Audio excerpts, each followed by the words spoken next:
Bonjour à tous et à toutes. Aujourd'hui, je vais vous lire un petit extrait du Petit Prince par Antoine de Saint-Exupéry. Alors, vous êtes prêts ? Installez-vous confortablement et c'est parti. Nous lirons le chapitre 21. C'est alors qu'apparut le renard. « Bonjour » dit le renard. « Bonjour » répondit poliment le petit prince, qui se retourna, mais ne vit rien. « Je suis là, dit la voix sous le pommier. « Qui es-tu ? dit le petit prince. « Tu es bien joli. »« Je suis un renard, dit le renard. »« Viens jouer avec moi, lui proposa le petit prince. « Je suis tellement triste. »« Je ne peux pas jouer avec toi, dit le renard. « Je ne suis pas apprivoisé. »« Ah, pardon, fit le petit prince. Mais après réflexion, il ajouta. Qu'est-ce que signifie apprivoiser ? Tu n'es pas d'ici, dit le renard. Que cherches-tu ? Je cherche les hommes, dit le petit prince. Qu'est-ce que signifie apprivoiser ? Les hommes, dit le renard. Ils ont des fusils et ils chassent, c'est bien gênant. Ils élèvent aussi des poules, c'est leur seul intérêt. Tu cherches des poules ? Non, dit le petit prince. Je cherche des amis. Qu'est-ce que signifie apprivoiser ? C'est une chose trop oubliée, dit le renard. Ça signifie créer des liens. Créer des liens ? Bien sûr, dit le renard. Tu n'es encore pour moi qu'un petit garçon, tout semblable à 100 000 petits garçons. Et je n'ai pas besoin de toi. Et tu n'as pas besoin de moi non plus. Je ne suis pour toi qu'un renard semblable à 100 000 renards. Mais si tu m'apprivoises, nous aurons besoin l'un de l'autre. Tu seras pour moi unique au monde. Je serai pour toi unique au monde. Je commence à comprendre, dit le petit prince. Il y a une fleur. Je crois qu'elle m'a apprivoisé. C'est possible, dit le renard. On voit sur la terre toutes sortes de choses. Oh, ce n'est pas sur la terre, dit le petit prince. Le renard parut très intrigué. Sur une autre planète ? Oui. Ça, c'est intéressant. Et des poules ? Non. Rien n'est parfait, soupira le renard. Mais le renard revint à son idée. Ma vie est monotone. Je chasse les poules, les hommes me chassent. Toutes les poules se ressemblent et tous les hommes se ressemblent. Je m'ennuie donc un peu. Mais si tu m'apprivoises, ma vie sera comme ensoleillée. Je connaîtrai un bruit de pas qui sera différent de tous les autres. Les autres pas me feront rentrer sous terre.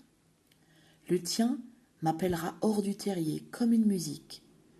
Et puis regarde, tu vois là-bas les champs de blé ? Je ne mange pas de pain. Le blé pour moi est inutile. Les champs de blé ne me rappellent rien, et ça c'est triste. Mais tu as des cheveux couleur d'or, alors ce sera merveilleux quand tu m'auras apprivoisé. Le blé qui est doré me fera souvenir de toi, et j'aimerai le bruit du vent dans le blé. Le renard se tut et regarda longtemps le petit prince. « S'il te plaît, apprivoise-moi, dit-il. « Je veux bien, répondit le petit prince. Mais je n'ai pas beaucoup de temps, j'ai des amis à découvrir et beaucoup de choses à connaître. On ne connaît que les choses que l'on apprivoise, dit le renard. Les hommes n'ont plus le temps de rien connaître. Ils achètent des choses, toutes faites chez les marchands, mais comme il n'existe point de marchands d'amis, les hommes n'ont plus d'amis. Si tu veux un ami, apprivoise-moi. Que faut-il faire ? dit le petit prince. Il faut être très patient, répondit le renard. Tu t'assoiras d'abord un peu loin de moi, comme ça, dans l'herbe. Je te regarderai du coin de l'œil et tu ne diras rien. Le langage est source de malentendus, mais chaque jour, tu pourras t'asseoir un peu plus près. Le lendemain, revint le petit prince. Il eût mieux valu revenir à la même heure, dit le renard. Si tu viens par exemple à 4 heures de l'après-midi, dès 3 heures, je commencerai d'être heureux. Plus l'heure avancera, plus je me sentirai heureux. À 4 heures déjà, je m'agiterai et m'inquiéterai. Je découvrirai le prix du bonheur. Mais si tu viens n'importe quand, je ne saurai jamais à quelle heure m'habiller le cœur. Il faut des rites. Qu'est-ce qu'un rite ? Dit le petit prince. C'est aussi quelque chose de trop oublié, dit le renard. C'est ce qui fait qu'un jour est différent des autres jours, une heure des autres heures. Il y a un rite, par exemple, chez mes chasseurs. Ils dansent le jeudi avec les filles du village. Alors le jeudi est jour merveilleux. Je vais me promener jusqu'à la vigne. Si les chasseurs dansaient n'importe quand, les jours se ressembleraient tous et je n'aurais point de vacances. Ainsi le petit prince apprivoisa le renard. Et quand l'heure du départ fut proche, « Ah !» dit le renard, « je pleurerai. »« C'est ta faute, » dit le petit prince. « Je ne te souhaitais point de mal, mais tu as voulu que je t'apprivoise. »« Bien sûr, » dit le renard. « Mais tu vas pleurer, » dit le petit prince. « Bien sûr, » dit le renard. « Alors tu t'y gagnes rien. »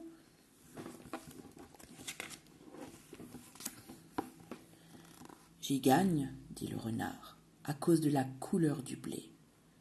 Puis il ajouta, va revoir les roses, tu comprendras que la tienne est unique au monde. Tu reviendras me dire adieu, et je te ferai cadeau d'un secret. Le petit prince s'en fut revoir les roses. Vous n'êtes pas du tout semblable à ma rose, vous n'êtes rien encore, leur dit-il. Personne ne vous a apprivoisé, et vous n'avez apprivoisé personne. Vous êtes comme était mon renard. Ce n'était qu'un renard, semblable à 100 000 autres. Mais j'en ai fait mon ami, et il est maintenant unique au monde. Et les roses étaient bien gênées. Vous êtes belle, mais vous êtes vide, leur dit-il encore. On ne peut pas mourir pour vous. Bien sûr, ma rose à moi, un passant ordinaire croirait qu'elle vous ressemble. Mais à elle seule, elle est plus importante que vous toutes, puisque c'est elle que j'ai arrosée, puisque c'est elle que j'ai mise sous globe, puisque c'est elle que j'ai abritée par le paravent, puisque c'est elle dont j'ai tué les chenilles, sauf 2 ou 3 pour les papillons, puisque c'est elle que j'ai écouté se plaindre ou se vanter, ou même quelquefois se taire, puisque c'est ma rose. Et il revint vers le renard. « Adieu, dit-il. « Adieu, dit le renard. Voici mon secret, il est très simple. On ne voit bien qu'avec le cœur. L'essentiel est invisible pour les yeux. »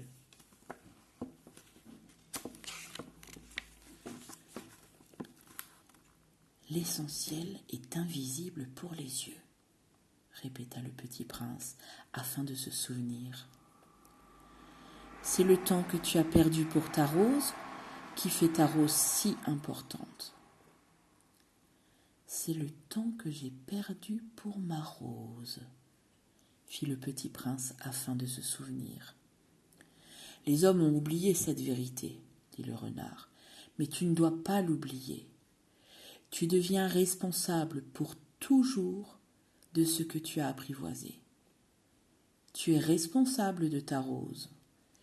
Je suis responsable de ma rose, répéta le petit prince afin de se souvenir. Et voilà, j'espère que ça vous a plu. C'était un extrait du Petit Prince de d'Antoine de Saint-Exupéry, avec des aquarelles de Saint-Exupéry. Alors, à bientôt.